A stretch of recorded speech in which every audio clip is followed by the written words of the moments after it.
Dan pemirsa, polemik pejabat publik aktif Nyapres akan dibahas oleh rekan saya Indra Maulana bersama sejumlah narasumber di gedung DPR Senayan, Jakarta. Indra, silahkan.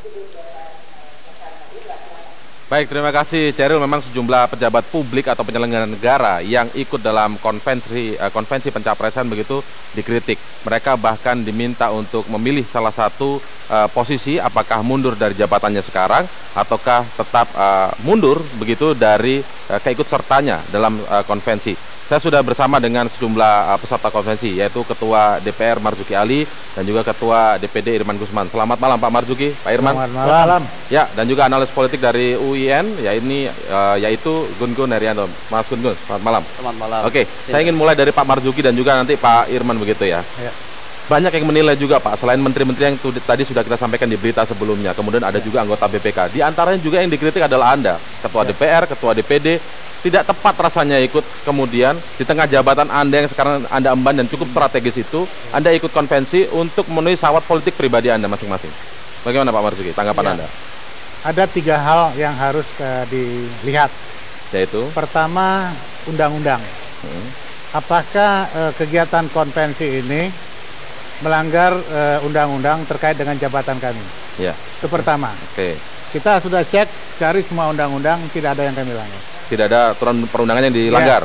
Ya. Yang kedua, tata tertib yang ada di DPR. Ya.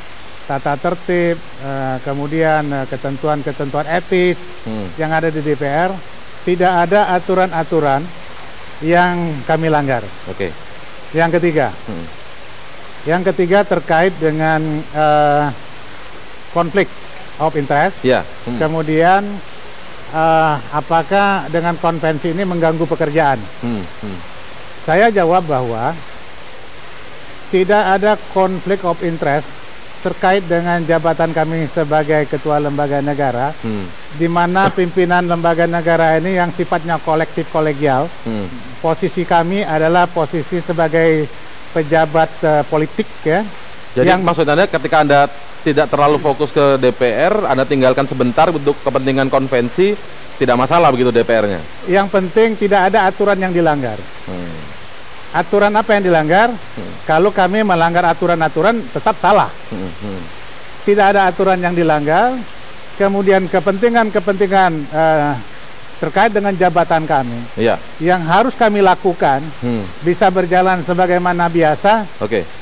Lalu konvensi ini apa sebetulnya? Konvensi ini kan baru, kalau saya bilang masih uji coba juga. Ya, di negara kita kan belum ada yang namanya alat ukur, belum ada namanya referensi yang bisa dijadikan sebagai pedoman ya. Apakah bahwa konvensi ini mengganggu dan lain sebagainya. Apakah benar kinerja dari seorang ketua DPR tidak terganggu dengan ikut konvensi?